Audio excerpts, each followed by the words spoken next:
పని చేయదు.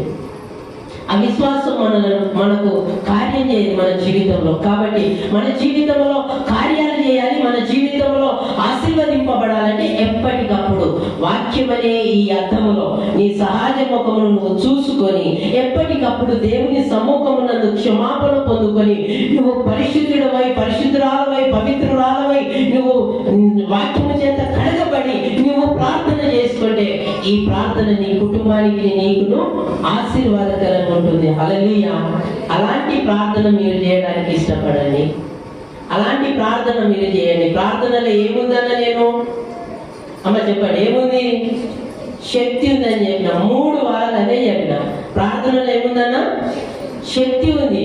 ఆ శక్తిని మనం పొందుకోవాలంటే ఈ క్రియ మన నిత్య జీవితంలో జరగాలి. అమ్మా ఇంత క్లారిటీగా మనం బ్రతికితే నిజంగా బ్లెస్సింగ్ ఇస్తా నేను. మన సంఘం ఆశీర్వదింపబడుతుంది. మన సంఘం, మన కుటుంబం ఆశీర్వదింపబడ్డదంటే మన సంఘం ఆశీర్వదింపబడినట్టే. హల్లెలూయా. మన సంఘంలో 10 కుటుంబాలు దేవునిలో బలంగా ఎదుగుతూ బలంగా ఆశీర్వదింపబడ్డాయంటే సంఘం ఆశీర్వదింపబడ్డట లేదా? అవునా కదా? ఇప్పుడు మీరందరూ కూడా ఆశీర్వదింపబడాలని నేను ప్రయాసంతో నేను ఈ మాటలు చెప్తా ఉన్నాను. మనమందరము, మన కుటుంబం, మన సంఘం, మన గ్రామం, మన మండలం అందరం కూడా ఆశీర్వదింపబడాలి అని అంటే మనము దేవుని మాటను వినేవారిపై ఉండాలి. ఎప్పటికప్పుడు మనము సరి చేసుకొని క్రీస్తులో మనం ఎదిగేవారిగా ఉండాలి. ఎప్పటికప్పుడు సరి చేసుకొని ప్రార్థనలో పట్టుదల కలిగి ఉండాలి. ప్రార్థన చేసిన వెంటనే నీకు జవాబు రాకపోవచ్చు, కానీ ఆలస్యమైన అద్భుతం చేస్తాడు దేవుడు.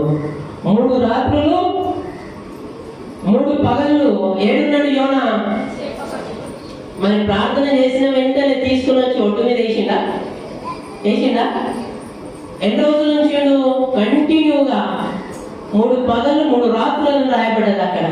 కంటిన్యూగా ఆయన అంత ప్రార్థన చేస్తున్నాడో ఎన్ని గంటలు చేసిండో తెలియదు, కానీ 3 దినములు అక్కడే ఉంచిండా లేదా?